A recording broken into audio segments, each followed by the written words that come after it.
Welcome to the first episode of the Borough Shire Podcast. I'm Brandon Vaught, one of the co-hosts, and I'm joined by my best friend, Father Blake Britton, the other co-host. Father Blake, we've been talking about doing a podcast together for a while. We've kind of kicked around different ideas. It came, it lingered, it came back, and finally, here we are. We're recording the first episode of the podcast. I'm excited. You excited? I'm incredibly excited. Just the Lord has been so generous in our friendship and the many things that He's blessed our own personal lives with throughout these past couple years. And it's just going to be wonderful to be able to share that with others as we move forward. So I thought we maybe start this first episode talking about why this podcast. There's a proliferation of Catholic podcasts, Catholic YouTube channels, Catholic blogs and websites all over the place. Why in the world do we need another one? To get at that question, though, I'd like to start by talking a little bit about our history, the two of us, how we got connected with each other, and how our friendship bloomed. It's funny. I remember, at least I have a memory of my version of how we first met, and we haven't coordinated these stories, so I'm curious to see how well it matches up with your memory of how we first met. But in my version, I remember being at a party at a mutual friend's house, John and Selena Brown, good friends of both of ours here in the Orlando area. I should mention that Father Blake and I both live in the Diocese of Orlando. We're both in Central Florida, and we're both born and raised here in Central Florida. So this is our town. So anyway. Yeah, native Floridians, we're a dying breed, I hear. I know. Every time I travel somewhere, someone's like, where are you from? Florida. It's like, no, but where were you born? I'm like, Florida. And they're like, you were born in Florida? Really? I know. And the fact that you and I are both born in the same diocese in Florida, it's like Orlando is such even more rare, Nowadays, you have so many people moving into the state, Exactly. Yeah. So anyway, we're at this party, and I think it was I think John and Selena had just baptized their baby, Sienna, or something like that. I don't know if it was a baptism party. I think maybe house blessing. Maybe that's what it was. It was a house blessing. House blessing. That's what it was. And so at the time, you were a seminarian, and you were invited to the party. I think you got there a little late, so there was, a bunch of us sitting around, and we were talking theology and books and spirituality. And then you came in, and you're full of smiles, full of laughs, gregarious. But then you sat down kind of near us, and I don't know if you and I started talking or if I overheard you talking to somebody else, but I heard Ratzinger, and then I heard von Balthasar, and then I heard John Paul II, and you're talking about all these theologians that I know and love, and my ears perked up. I'm like, wait a second, here's a man cut after my own heart. So after that, we invited you to come to our house. We had recently moved out to a homestead, which we call Burrowshire Shire. More on that here in just a few minutes. And we asked you to come out as a seminarian to bless the house and to do the house blessing that you had done at the Brown's house. And if I remember correctly, again, I want to get your version of this whole story, but you came over and, we had dinner, we did the house blessing. You and I came back we have this little library room at our Burrowshire homestead with, I don't know, a couple thousand books. There's a two leather little chairs. Library room with a couple thousand books. I'm probably underselling it, but it's my study, my library, and a couple leather chairs. We sit down, and we really didn't know too much about each other, but we start talking, and immediately the engines start revving. We realize, wait, you read this, you like that, you know about that, the longings of your heart are such and such in this direction, and yours too.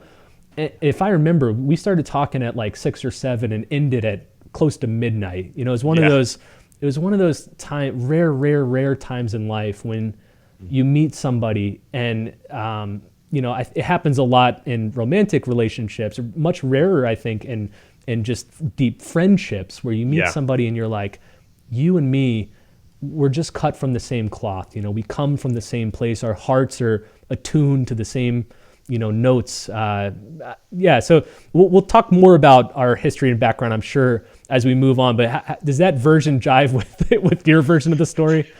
Oh, it really does. It really does. That was such a beautiful and providential encounter that we had at that home blessing. And what I found most beautiful as I reflect on not just our friendship, but just in general, the way that the Lord works.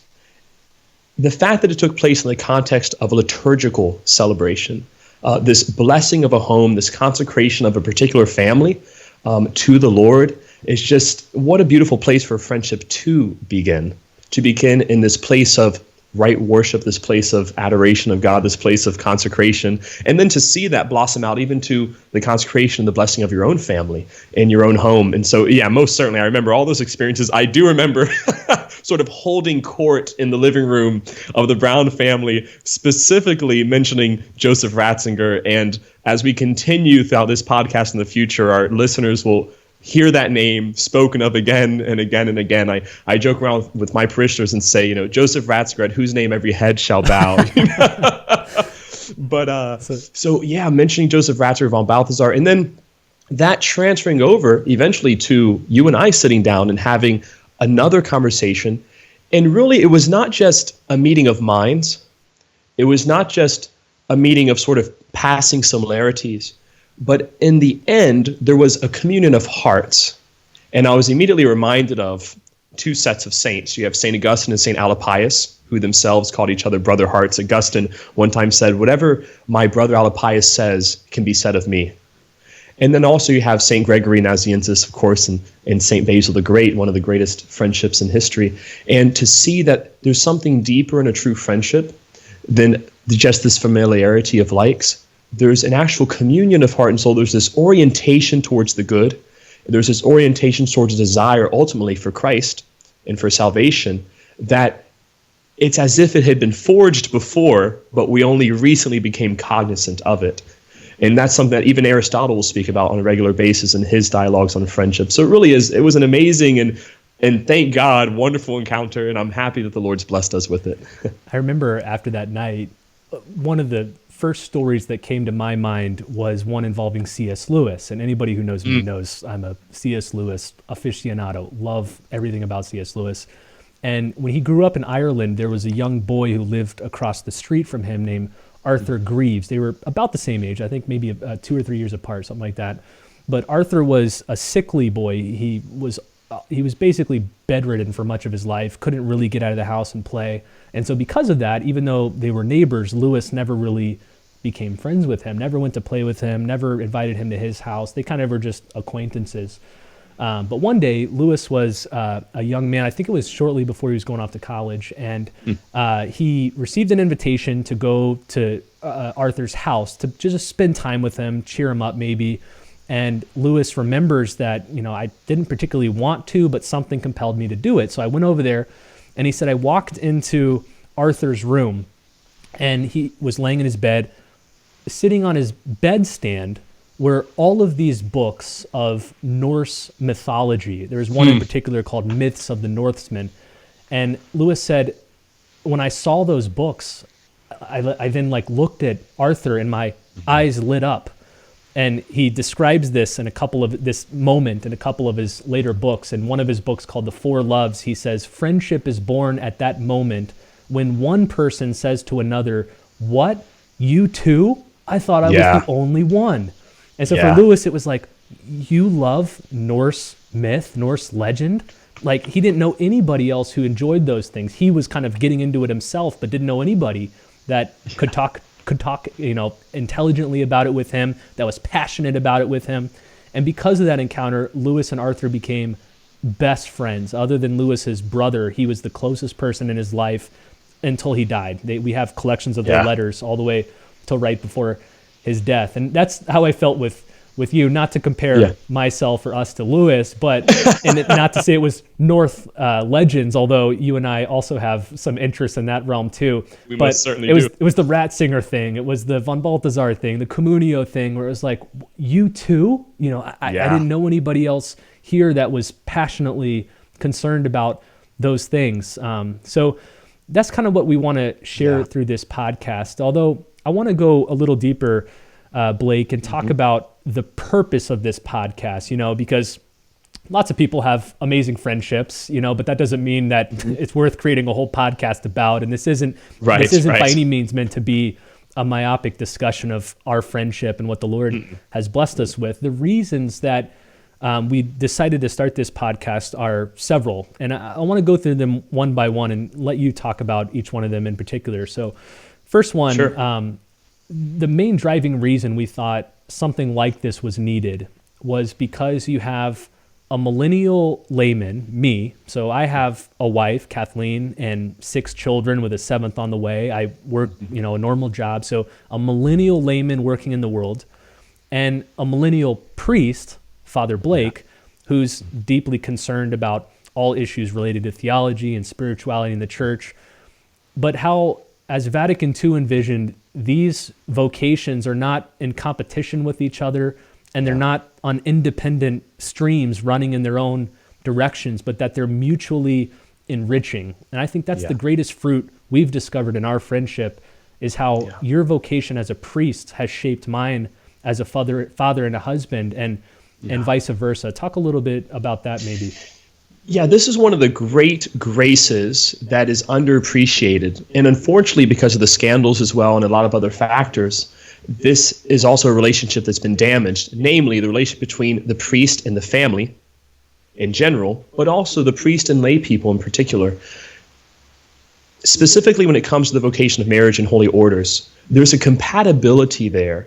There's a comparativeness, there's a mirroring of one another's vocations that takes place. And so for myself as a priest, and this has again been a grace of our friendship, but not just of our friendship, this is a grace that Holy Mother Church envisions across the board for all Catholics, that as priests become involved in the gift and the beauty of their communities, they become examples simultaneously of what these communities are supposed to be to one another. So for example, in my own life, in my friendship with you, Brandon, and also with friendships with different families in my parish, as I spend time with especially young fathers who are trying to learn the ropes of being dads, and they see how I love the parishioners, they see how I hear confessions, they see me anoint the sick, they see me present at the masses, they see me baptizing their children. That's supposed to be, if I'm doing it with a true heart of zeal, of passion, of love, of pastoral service, that's supposed to be an example to them of the kind of love they're to express for their wives and their children, and vice versa. The more that I spend time with these families, and this has just been an unexpected grace of my priesthood, the more I spend time with these families, the more especially that I see these young fathers striving to be good and holy Catholic husbands and fathers, it challenges me in my own priesthood to ask, how am I being a priest to my bride, the church?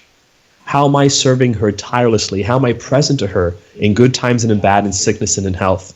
So that is something that needs to be more deeply appreciated, especially in our generation of millennial Catholics, but like I said, across the board, in order to mutually enrich one another's vocations and provide also that support and that example that each of us need as we continue forward in our journey to holiness. Yeah, another thing I'd like to mention is the fact that Father Blake and I are both millennials.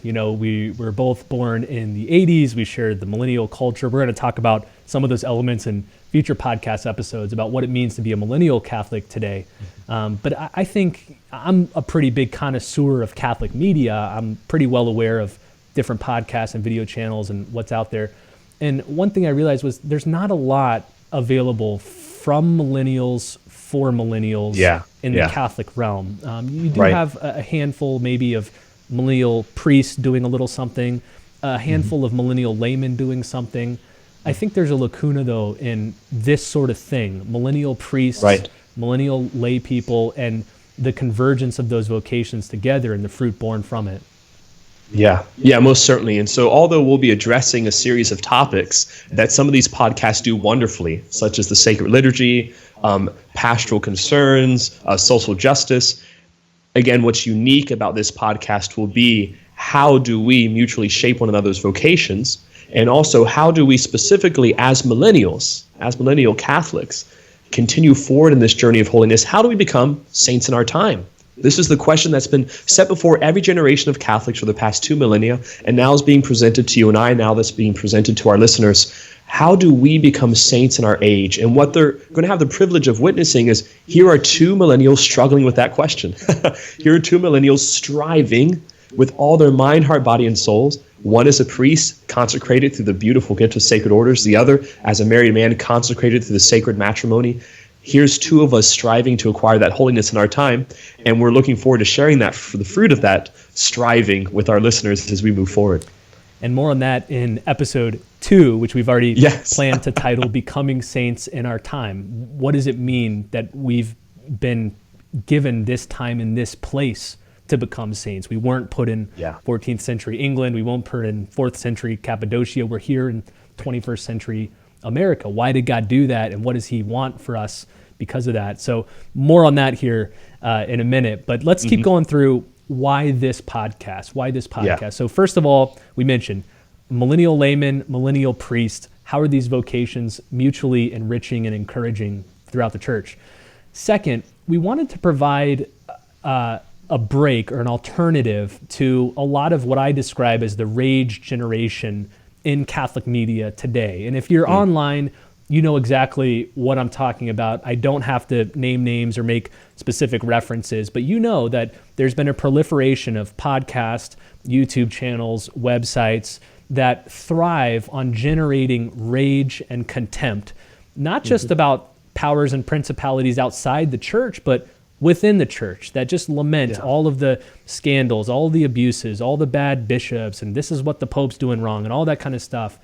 I've talked to a lot of people, and I know, Father Blake, you've talked to many, many more people about this phenomenon and how soul deadening it can be, that it eats away at your soul. And on that point, Brandon, I have to say, for me, this has become an extreme pastoral concern, especially as a confessor of souls.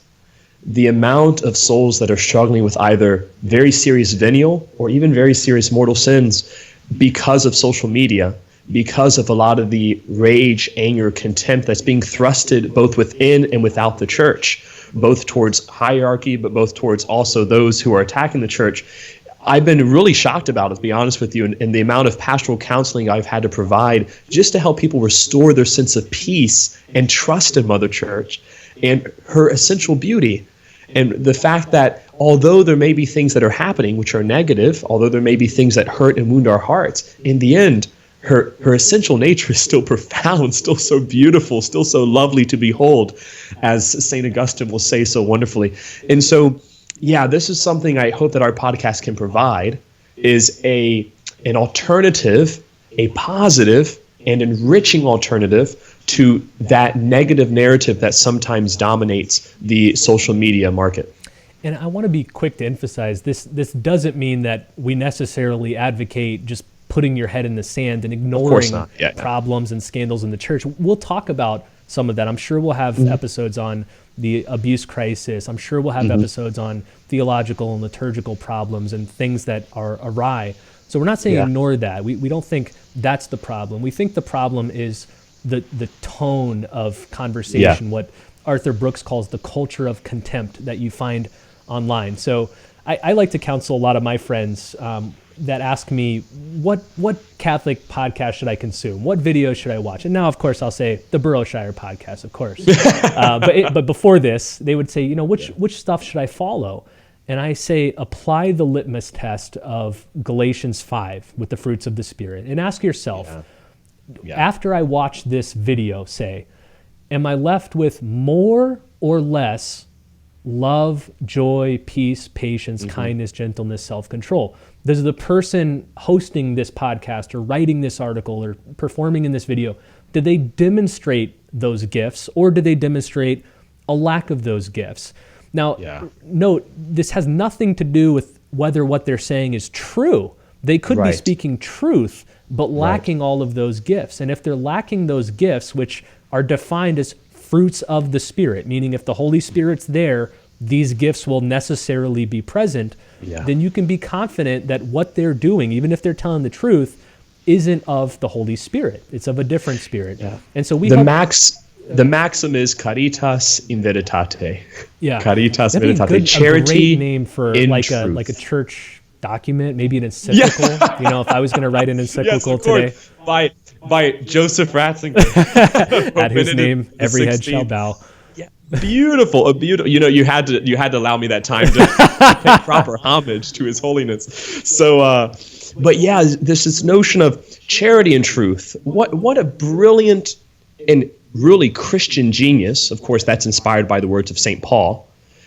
This notion that we must never water down the truth. It's always our responsibility to hold up the truth, which ultimately is Christ Himself. I am the way, the truth, and the life. But that's always imbued, that's always infused with a particular spirit of deep passion and love for the person to whom we're sharing the truth with, or the person to whom we're sharing the truth about. And so when we have that deep compassion accompanied by our courageous proclamation of truth, then what you get is much more of an enriching reflection on whatever you're speaking about. Because now it's not coming from a place that necessarily has an axe to grind, or a place that may even be of woundedness and hurt, but it's now coming from a place of, I desire from the depths of my heart, out of my love, to share this truth with the other, which is ultimately a Christian sentiment. So that's a second distinction that I think makes this podcast unique, that we're intentionally aiming to generate these fruits of the Spirit, that we're going to talk about some contentious issues, I'm sure, but not through the culture of contempt. We hope that when you finish listening to each episode, you are filled with more of those fruits of the Spirit. Let's look at a third thing. I've hinted at this a little already, that this podcast is specifically for millennials, although certainly it's open to anybody at any age, and most of what we say... Don't tell that to my parishioners. They'll be like, hey, Father. I want to listen too, It's open to anybody, of course, and a lot of what we say will be, applicable to anybody at any age. But I think there's a lot of millennials, and I've met them, I meet them whenever I travel for conferences or whenever I speak at different places, that are just desperately hungry to find other millennials who are as serious as they are about being saints, that they aren't just paying lip service to this mission toward holiness, that they want to find other people who are hungry for holiness, hungry for the salvation of souls, hungry for evangelization, liturgy, theology, reading, spirituality, all the above. So I hope that that's a little of what this podcast can offer too, is a couple of millennials who can say to other millennials, we're with you. We have those same longings and hungers, and this podcast will channel a lot of it. Yeah, this generation of Catholics, specifically the millennial generation of Catholics, I firmly believe will be one of those pivotal generations in church history that will help provide the basis of reflection, the basis of moving forward in evangelization for the contemporary world. As such, it's going to be so vital for us to build community with one another. And when we founded our young adult group here, so before I came to the parish, there was no young adult ministry. Now there is, thank God, and it's thriving. One of the main things, we did a little survey for our young adults to ask them what they wanted to prioritize. Number one, beautifully, was piety in the liturgy. So spirituality is what they were aching for the most. And we have done our utmost to provide that for them for Eucharistic adoration, masses, reconciliation, etc. But second to liturgy and piety, second to spirituality, was community. That they want to feel like they're not trying to become a saint by themselves, that there's someone else from their age group who also is mutually striving for sainthood and holiness. And so that is something that we hope to provide, and to let you know that there are those out there striving for the same thing, and also to encourage you from what you hear to go out and to build those communities yourselves, and to start having and forging those friendships which can help guide the church in the ages to come. One thing that strikes me a lot when I reflect on our friendship is something I heard Curtis Martin from Focus say. He says it in many of his talks, that throughout the church's history, saints often come in pairs. That it's quite rare to have a saint who's just on his way to holiness and achieves tremendous sanctity all by himself. You have Francis and Clare, you have Benedict and his sister, you have Ignatius of Loyola and Francis Xavier, that they come in twos or threes or fours. Now again, not to be pretentious and say that Father Blake and I are saints, but to say we're pursuing this together, the two of us, but with you, those who watch and view this podcast, that if you're serious about piety, holiness, liturgy, theology, all that, we're serious too, and we're here with you too.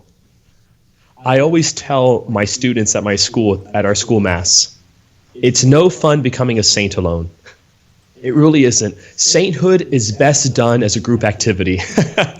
And so I always encourage these kids from our kindergarten to our 8th graders, start becoming saints together. That's what makes it a blast, is whenever you can go and your best friend is also trying to become a saint with you. That when you go over to someone's house, everyone at that house is trying to become a saint with you.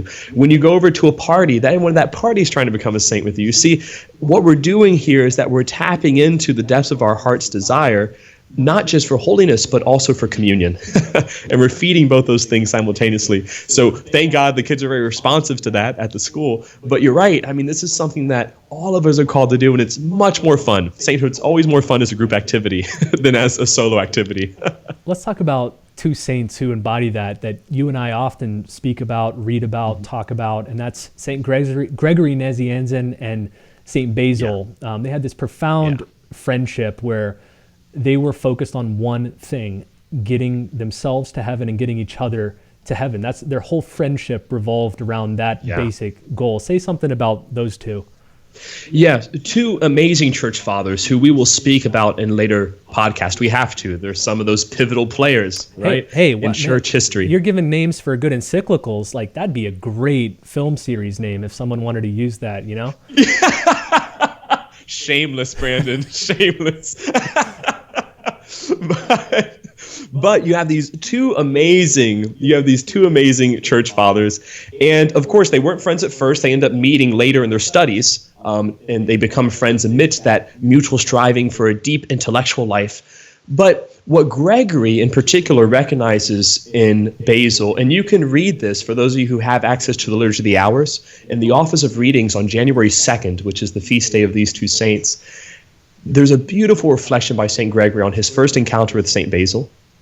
And he mentions how he felt as if when he spent time with Basil, it was one soul that had been cast into two bodies. One soul that had been cast in two bodies. One soul forged in the same flame of love that now existed in two persons. And they never experienced envy with one another. They never experienced unhealthy competition with one another. They never experienced greed or selfishness with one another. The only thing that they experienced was what Gregory wittingly calls holy envy.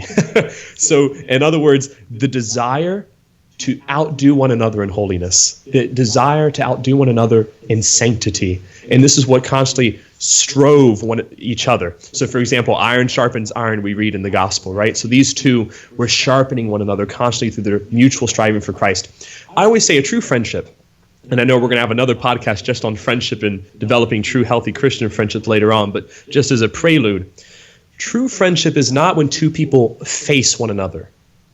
True friendship is when two people stand side by side facing Christ. Stand side by side facing a common goal. They're brothers in arms, and their arms are not held by the hands. They're linked arm in arm, like brothers going into battle, like the Roman legions. And so this is what Gregory and Basil epitomize in their own friendship. And they're a great example of not only what we're trying to achieve in this podcast, but just for every Christian, what a friendship should look like as we strive for mutual holiness. I've seen that in our own friendship, the holy envy between the two of us. And I'm thinking about my direction, me looking at you or alongside you, just seeing the various penances that you perform, the various commitments that you have to your parish and to your studies and all that type of stuff. It spurred me on because relative to, say, my other friends or other Catholics in my circles, it's easy sometimes to think, hey, I'm doing pretty good. Like I'm pretty devoted. I'm pretty pious. But then you meet another friend who's just completely sold out to Christ and the church and is completely given over to the path of sanctity. And suddenly you have a new horizon where you think, well, okay, I could be doing a whole lot better. I have the holy envy for him. So you've pushed me on in that direction. And I think that's a sign of true Christian friendship. Very much so. My father is a Marine of our wonderful country. And when he was in training on Paris Island, they had to literally go through an exercise, a drill where they picked up someone who's pretended to be wounded, and they would have to carry that person somewhere on the battlefield or to safety. This is very much also what Christian friendship looks like. You have one person who's just striving, well, two people actually, who are striving with all their mind, heart, body, and soul for holiness. And along the way, maybe one of them falls a little short or they become a little discouraged. And what does that friend do? He comes and picks up this brother on the battlefield, and they continue walking forward in this journey to holiness. They continue challenging one another to a greater devotion and love for Christ. And so that's such a wonderful image, I feel, from our United States military and from my father, but that definitely applies to the church militant, the army of Christ, and how we can also move forward in our own journey, helping one another in this. There are various struggles, but also in our various successes in seeing one another as an example. Well, let me round off this list of why this podcast. So we've talked about, you and I have developed this deep friendship that we want to share with the world, not only the friendship itself, but the fruits born from it. So that was point number one. You have a millennial layman, a millennial priest, this congruence of vocations that we think can encourage and inspire a lot of other people in the church. Secondly, it was that we wanted to provide an alternative to that rage culture. Right. So we wanted to provide something that actually stirs up your heart and encourages your faith in Christ in the church, and not rip it to shreds, or not, build these vices in you like envy and slander. Third, we wanted to create something that was specifically for millennials. Again, caveat, open to everybody, not saying you have to be a millennial to watch this or to listen to this, but we do think millennials especially will find something in these discussions that they're not finding elsewhere. But then finally, here's the last thing I want to talk about with you. We hope to use these podcast episodes to plumb the Catholic intellectual tradition. This is something Father Blake and I are both extremely passionate about, that Catholicism has this 2,000-year rich lineage of art, science, philosophy, theology, literature, amazing minds, incredible books, and a lot of it gets short shrift in not just the general culture, but even in the church today. We've had what Bishop Barron calls a dumbing down of the faith for the last couple generations. And so we hope to use this podcast to revive a lot of that. I think you'll kind of get a flavor already of the tone and the tenor of our conversation. Both of us are fun. We'll laugh, we'll make jokes, but this podcast isn't primarily meant to just be faith-based entertainment where you just watch it because it's fun. It'll give you a good laugh and some cheap jokes and things like that. We want to share some serious reflection on the beauty and the intelligence of our tradition. Maybe say a little more about that, Father Blake. Yeah, sure. This is one of my personal crusades as a Catholic priest, is reclaiming the intellectual wealth of Catholicism, especially just among Catholics themselves. I'm a teacher at our middle school. I teach philosophy and Catholic humanities. And you would be amazed, and I'll definitely mention this in future podcasts again and again. I'll refer to this 8th grade class on a regular basis, because you would be amazed at their response to the depth and the substance of Catholic intellectualism.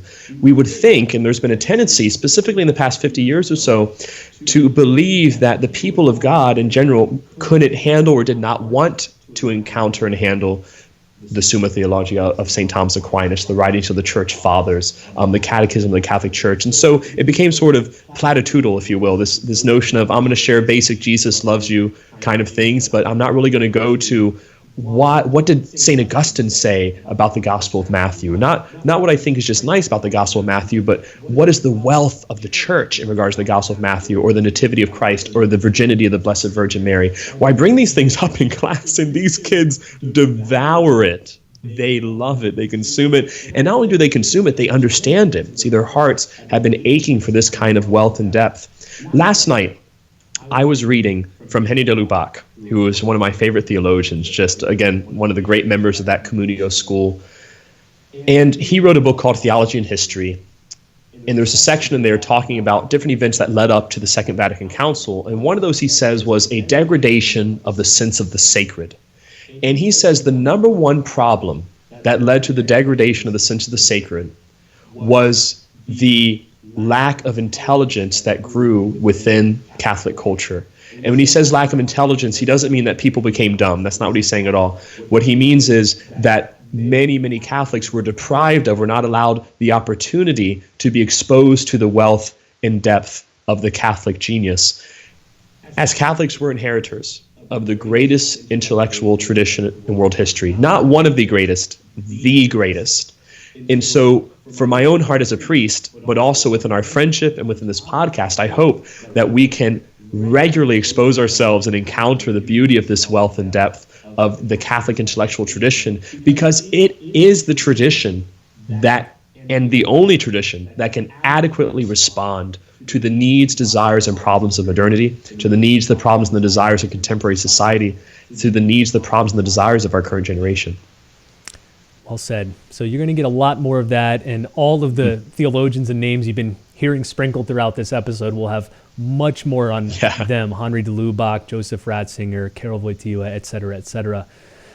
Just a brief, in conclusion here, a brief summary of just the practicalities of this podcast. So what we're thinking right now, and maybe after we publish the first few episodes, it'd be good to get some feedback from you guys listening to this, what you'd like. But what we're thinking right now is that we're going to release one episode every 2 weeks. So it'll be a bi-weekly podcast. Each episode will be between 30 and 45 minutes. So somewhere in that range, kind of like this first one.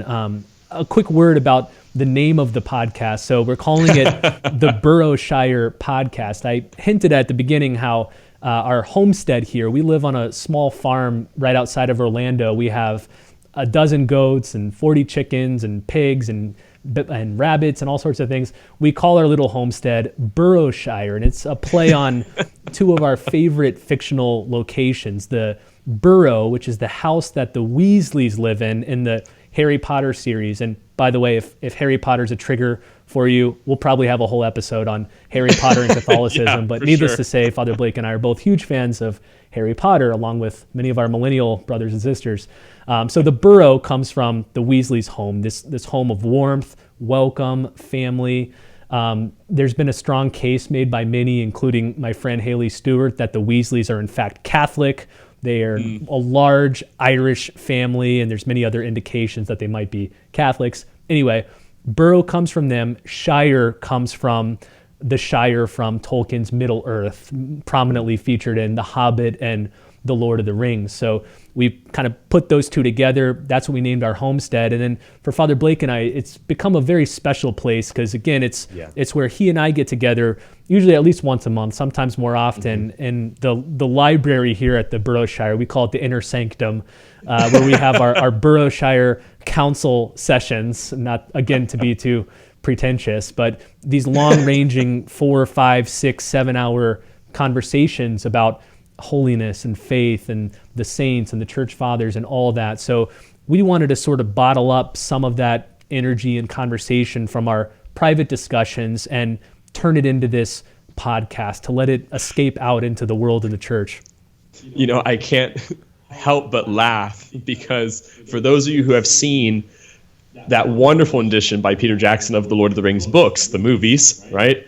The first Lord of the Rings movie, The Fellowship of the Ring, when Gandalf is riding his carriage into the Shire and all the Hobbit children are running behind.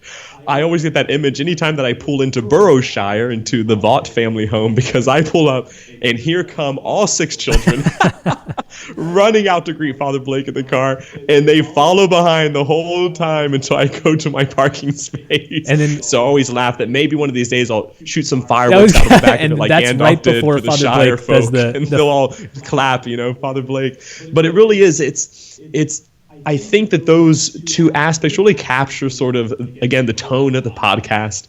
It's very relatable to our millennial generation. Obviously, two of the greatest stories that have shaped a lot of our generation, the way that we think, a lot of even of our virtue, our moral formation are shaped by these stories of Harry Potter and Lord of the Rings, and I think in very wonderful ways. And so, yeah, it's cool to have that combination there of those two wonderful literary places in order to share that grace with our listeners. And just to give you a little preview of some of the topics we've planned here, we've outlined several different episodes that we're going to talk about. The next one, which will be episode 2, is on becoming saints in our time. We talked about that a little bit earlier, but we also have episodes lined up on video games and culture, how and why to pray the Liturgy of the Hours, Catholic and intellectual, so all about the Catholic intellectual life.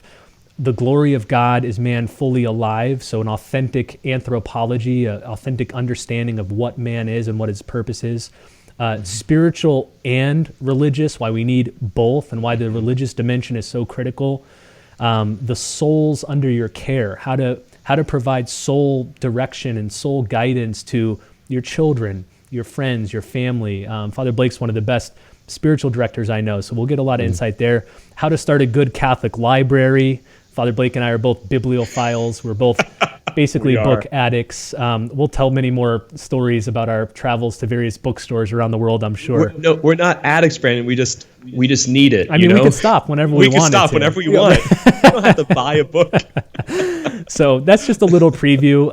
Let's wrap up with this, Father Blake. When you and I were thinking about what this podcast would be and what topics it would include, we both arrived at the same organizing set of principles, which were the 4 pillars of formation that St. John Paul II outlined for his program of seminary formation. So you, not too long ago, were a seminarian. Talk about these 4 pillars and why this is a good framework for this type of discussion.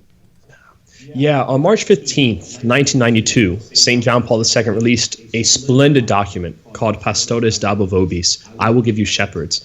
This document was oriented towards the formation of seminarians for the 3rd millennium. So what can we do to healthily and holistically form men in the image and likeness of Jesus Christ, the high priest, so that they can be bridges of his grace to the people of God? St. John Paul II, in his typical anthropological genius, identifies 4 areas of formation: the human, the spiritual, the intellectual, and the pastoral. So each seminarian is subjected to forming these aspects of his person, these dimensions of his humanity, these dimensions of his Christianity, so as to go out and minister appropriately and adequately to the people of God. However, those 4 dimensions of Christian formation are not just applicable to priesthood, but most certainly to Christians universally throughout the world. These 4 areas are something that each and every one of us possess as baptized, Eucharistized, and confirmed Catholics. We are all called to be fully human. And what does that mean? When St. John Paul II says human, it means so much more than just the animalistic or the somatic aspects of our persons, meaning just the bare minimum of breathing, eating, sleeping. There's a lot more to human formation than that. So a lot of our podcasts will revolve around human formation. What does it mean to be a human being in our time, to be fully alive, to live life to the fullest? John chapter 10, verse 10, I came that you might have life and have it to the fullest. Secondly, spiritual formation. We are spiritual beings. We are defined, according to the Catechism of the Catholic Church, as ens religiosum, religious beings. This is essential to our nature as persons. So how do we form our spiritual life? And not just superficially, but in a real deep, contemplative way. And so a lot of these podcasts as well will focus on developing our spiritual lives on a regular basis. What do we do to really enter into the profundity of a deep mystical encounter with the living Christ, sacramentally through the life of the church and personally in our prayer? Thirdly, intellectual formation. We've already harped on that one a lot. But once again, just exposing the listeners, exposing the world to the beauty of our Catholic intellectual tradition, and knowing that there's so much more that we have the opportunity to know and to appreciate as Catholics than is typically given to us in our local parochial experiences. And fourth, the pastoral formation. Not really something that's focused on a lot, and some would think maybe that only pertains to the priest, but it doesn't. When we are fathers of families, we are mothers of families, when we're big brothers and big sisters, when we're aunts and uncles, grandmas and grandpas, we have pastoral responsibilities. We have responsibility for, and this is the authentic definition of what it means to be pastoral, the care of souls. So I, as a priest, have the care of souls, which are those within my parish boundary, and of course those beyond them. But as the father of a family, as the mother of a family, you also have the care of souls. Every single little soul that exists within your home, including the soul of your husband or your wife. So what are some tools that we can develop to help us be better pastors of our homes, better evangelists of our immediate vocations in our workplaces, in our schools, and within our own families? Excellent. So we hope all that sounds good. If it doesn't, we'll probably just stop after one episode and this will be it. We'll put this down for posterity's sake. But presuming we find at least some people that are interested in all these things, we hope to continue in the next episode on becoming saints in our time. If you want more on this podcast, if you want to share it with others, We encourage you to visit the website burrowshirepodcast.com. And as always with a new podcast, the more you can help spread the word about this, the better. We'd love to share this with as many people as possible. So leave reviews on iTunes, share the link on social media, through email, with your friends and family. Let's draw a lot of people into these conversations together. Well, thanks so much for listening to the first episode of the Burrowshire Podcast. We'll see you guys in the next one. God bless.